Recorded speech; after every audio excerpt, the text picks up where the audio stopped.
আমার প্রিয় ছাত্রছাত্রীরা, আজকের এই ভিডিওতে আমি পঞ্চম শ্রেণী রায় ও মার্টিন প্রশ্নবিচিত্রার দ্বিতীয় পর্যায়ক্রম সেকেন্ড সামারটিটিভের ফার্স্ট স্কুলের যে ইংরেজি রয়েছে সেগুলো আমরা সমাধান করব কৃষ্ণনগর গভর্নমেন্ট গার্লস হাই স্কুলে।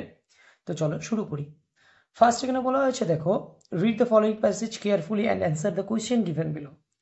প্রথমত আমরা এই গল্পটা পড়বো, এখানে যে প্যাসেজটা রয়েছে প্যাসেজটা আমরা পড়ার চেষ্টা করবো এবং প্যাসেজটা পড়ার পর আমরা এটা সমাধান করার চেষ্টা করবো।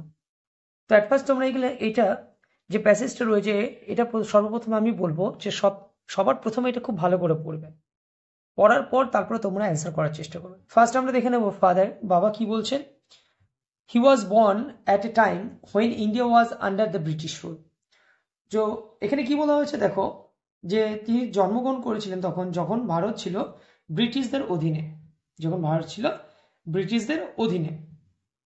Through his writings he inspired the Indian youth to boldly fight for freedom.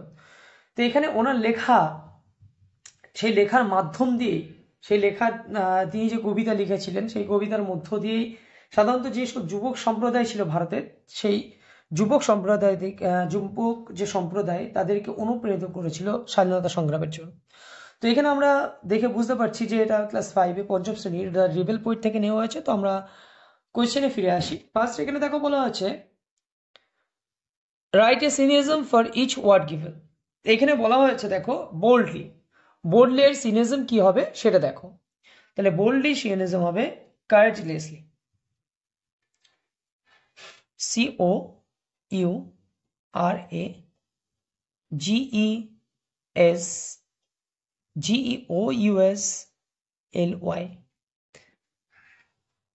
তারপরে দেখো বলা হয়েছে মোটিভেটেড, মোটিভেটেড এর সিনিজম হবে এনকারেজড,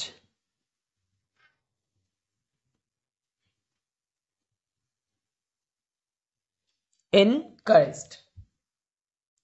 নেক্সট দেখো বলা হচ্ছে কমপ্লিট দ্য ফলোয়িং সেন্টেন্স, বাক্যটি পূর্ণ করো উইথ ইনফরমেশন, তথ্য নিয়ে, ফ্রম দ্য অ্যাবভ প্যাসেজ, এই প্যাসেজ থেকে আমাদেরকে নিয়ে এটা পূর্ণ করতে হবে। তো আমরা প্রথমে কি বলা হয়েছে দেখো, এটা Nazrul was born in, Nazrul was born in, উত্তর হবে এটাই 1899 in the village of Churulia, 1899 সালে চুরুলিয়া গ্রামে জন্মগ্রহণ করেছে। তো আমরা এটা লিখে দেব 1899 in the village of Churulia।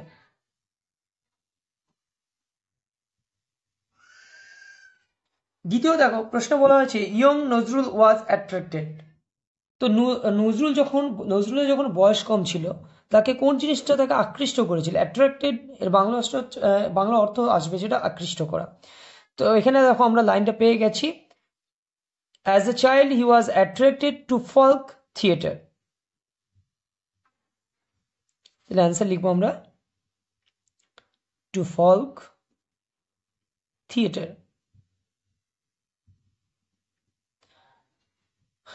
তো feel in the blanks, feel in the blanks নয়, কমপ্লিট দ্য ফলোয়িং সেন্টেন্স। এটা লেখার সময়, সমাধান করার সময় একটা কথা বলে দিই। প্রথমত তোমাদের যখনই বলা হবে যে এটা সম্পূর্ণ করার জন্য, তখন তোমরা ফার্স্ট দেখবে যে প্যাসেজের মধ্যে কোথায় এই লাইনটা কোথায় রয়েছে, ঠিক আছে? নেক্সট দেখো বলা হয়েছে ফিল ইন দ্য ব্ল্যাঙ্কস, বলছে fill in the blank with a suitable word from the text. আমাদেরকে টেক্সট থেকে নিয়ে ফাঁকাস্থান পূরণ করতে হবে। বলছে the students were dash to the field, the students were attract. তাহলে উত্তর হবে আমরা অ্যাট্রাক্ট, স্পেলিংটা এখানে দেওয়া আছে, দেখো আমরা লিখবো অ্যাট্রাক্ট।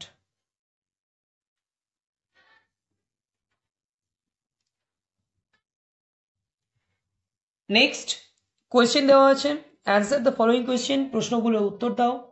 তো আমরা প্রশ্নগুলোর উত্তর লেখার চেষ্টা করব। ফার্স্ট এখানে কোয়েশ্চেন বলা হয়েছে where was the village Churulia, Churulia যে গ্রামটা সেটা কোথায়? আমরা উত্তর লিখব যে this was near Asansol in the Bardhaman district of undivided Bengal. তাহলে আমরা কোয়েশ্চেনের অ্যান্সারটা আমরা এখানে দাগিয়ে দিচ্ছি, কারণ এখানে জায়গা ধরবে না সেই কারণে। তো আমরা লিখব the village Churulia near Asansol in the Bardhaman district of undivided Bengal. এটা আমরা এর কোয়েশ্চেন লিখব, এর কোয়েশ্চেনের অ্যান্সার, এর যে প্রশ্নটা আছে সেই প্রশ্নের উত্তর হচ্ছে এটা। নেক্সট দেখো বলা হয়েছে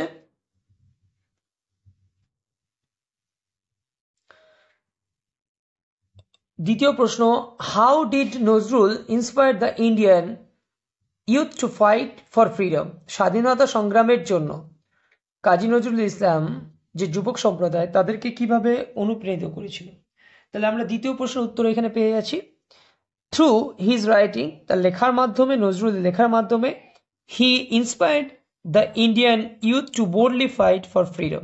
তাহলে এটা আমরা বি এর উত্তর লিখব, এটা হবে বি।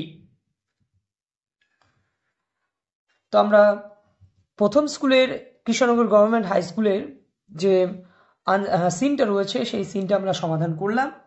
এরপরে আমরা যে আনসিনটা রয়েছে আনসিনটা সমাধান করার চেষ্টা করব, এবং আনসিনে কি বলা হয়েছে দেখো। ফার্স্ট আমরা দেখি কি বলা হয়েছে। রিডিং আনসিন রয়েছে, read the passage and answer the following question.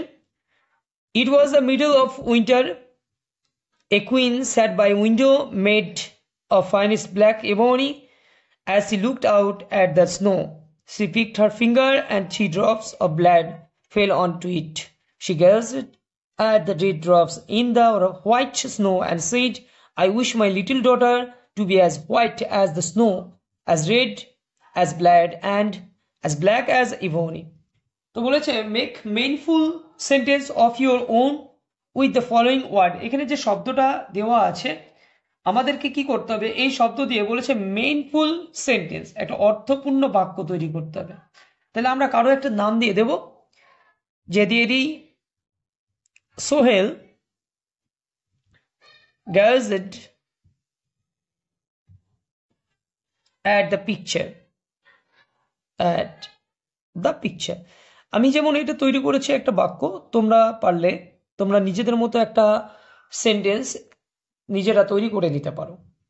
তারপরে দেখো বলা হয়েছে চুজ দ্য কারেক্ট অল্টারনেটিভস, এর মধ্যে কোনটা সঠিক সেটা আমাদেরকে বার করতে হবে।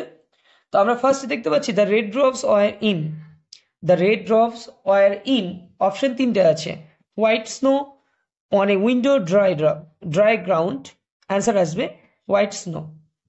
দ্বিতীয় বলা হচ্ছে the window was made of, the window was made of, answer কি আসবে? অ্যান্সার আসবে ব্ল্যাক এবনি। এবার এর অ্যান্সারটা এখানে দেখো, তোমরা দেখতে পাবে এখানে দেওয়া আছে, ঠিক আছে? তো ফার্স্ট আমি সর্বপ্রথম বলবো যে এটা ভালো করে পড়ে নিলেই তোমরা এর উত্তরগুলো খুব সহজেই সমাধান করতে পারবে। 3 নম্বর প্রশ্ন বলা হয়েছে the queen sat, the queen sat, রানী কোথায় বসেছিল? বাই এ উইন্ডো, জানালার পাশ, জানালার কাছে। নেক্সট একটা কোয়েশ্চেন দেওয়া আছে what did the queen wish. তো এখানে রানীর কথা বলা হয়েছে, যে রানীর ইচ্ছাটা, তাহলে আমরা এখানে খুঁজে পাচ্ছি, দেখো পেয়েছি উত্তরটা আই উইশ। তাহলে এখানে আমরা লিখবো the queen wish little daughter, her little daughter to be, এখানে পরিবর্তন করবে একটু, to be as white as the snow, as red as blood, as black as ebony. এটা হচ্ছে তোমাদের অ্যান্সার, ঠিক আছে? দ্বিতীয় ডি এ চলে আসি আমরা। ডি এ বলা হয়েছে দেখো write T for true, F for false statement in the given. এর মধ্যে যে সেন্টেন্সটা এখানে দেওয়া আছে এই সেন্টেন্সটা তোমাকে পড়ে বুঝতে হবে যে এটা সত্য না মিথ্যা। তো আমরা ফার্স্ট সেন্টেন্সটা দেখছি কি আছে, the queen was looking at the snow, the queen was looking at the snow, তাকিয়েছিল কোন দিকে? বরফের দিকে। তাহলে উত্তর কি হবে? উত্তর হবে true.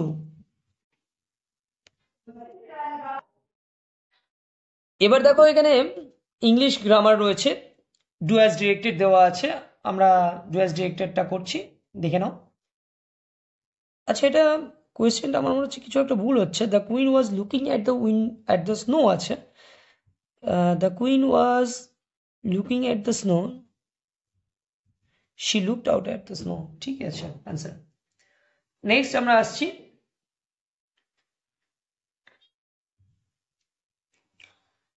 You have failed to catch the monkey. বলা হচ্ছে fill in the blanks with the correct form of the given verb. এই ভার্বের ফর্মটা আমাদেরকে লিখতে হবে। তাহলে you have failed to catch the monkey, তো এখানে আমরা ফেইল্ড লিখবো। কি লিখবো? ফেইল্ড। ফার্স্ট টেন্সে চলে যাচ্ছে। নেক্সট বলছে we are sitting that's the tree, fill in the blanks with appropriate preposition. Preposition বসাতে হবে। উই আর সিটিং, আমরা বসে আছি কোথায়? দ্যাটস দ্য ট্রি, গাছের নিচে। একটা কথা বলবো, যখন নিচে বোঝাবে তখন তোমরা এখানে আন্ডার লিখবে, আন্ডার দ্য ট্রি। নেক্সট বলেছে Pritam go to sing a song on Republic Day. Pritam go to sing a song on the Republic Day. Fill in the blank using correct form of the given verb. তো আমাদেরকে বলেছে যে ফাঁকাস্থান পূরণ করতে হবে ভার্বের সঠিক রূপ দিয়ে। তো আমরা সঠিক ফর্ম কি আছে দেখি, আমরা গো আছে। বলছে Pritam go to sing a song on the Republic Day.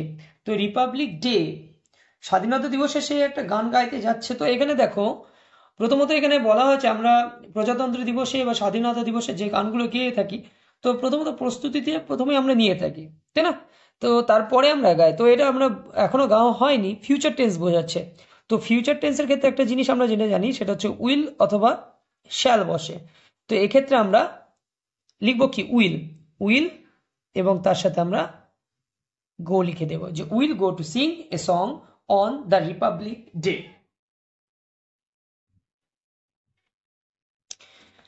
Next there are 10 green baskets, circle the adjective. আমাদেরকে বলা হয়েছে এখানে অ্যাডজেক্টিভ কোনটা সেটা দেখো এবং সেই অ্যাডজেক্টিভ যেটা আছে সেটা গোল করো। তো এখানে আমরা অ্যাডজেক্টিভ দেখতে পাচ্ছি 10 গ্রিন, এটা হচ্ছে adjective. He does this quite innocently, underline the adverb. এখানে অ্যাডভার্ব কোনটা বার করতে হবে। তো আমরা এখানে দেখব যে অ্যাডভার্ব কোনটা বলা হয়েছে। অ্যাডভার্ব হবে কোয়াইট। নেক্সট বলা হচ্ছে some fresh oranges are bought from the market, this oranges are cleaned with water, put a suitable linker to fill in the blank. আমাদেরকে পুট এ সুইটেবল লিঙ্কার দিতে হবে। তাহলে এখানে আমরা লিখবো next. After the First World War the regiment was disbanded in 1920, identify the subject and predicate. Subject কোনটা সেটা বার করতে হবে। সাবজেক্ট সাধারণত কোনটা? তো সাবজেক্ট কাকে বলে? বাক্যে যার সম্বন্ধে কিছু বলা হয় তাকে আমরা সাবজেক্ট বলি। তার সাবজেক্ট হচ্ছে দ্য রেজিমেন্ট, এটা হচ্ছে সাবজেক্ট। এবং বাকি অংশের যেটা রয়েছে এটা হচ্ছে প্রেডিকেট। ঠিক আছে, এটাকে আমরা প্রেডিকেট বলবো। নেক্সট বলা হচ্ছে please come in, identify the adverb বা place in the given sentence. তো এখানে আমাদের বলা হয়েছে আইডেন্টিফাই বা যাচাই করতে হবে যে অ্যাডভার্ব অফ প্লেস। তাহলে এখানে হবে হচ্ছে প্লিজ।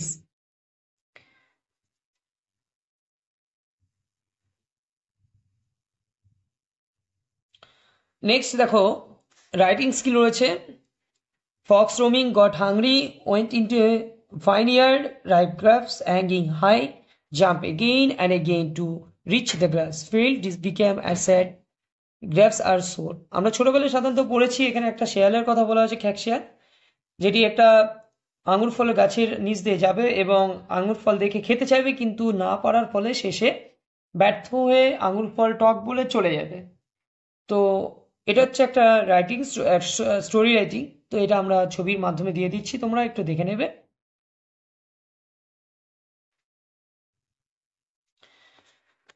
তো আমার প্রিয় ছাত্রছাত্রীরা, আজকের ভিডিওটি এই পর্যন্তই।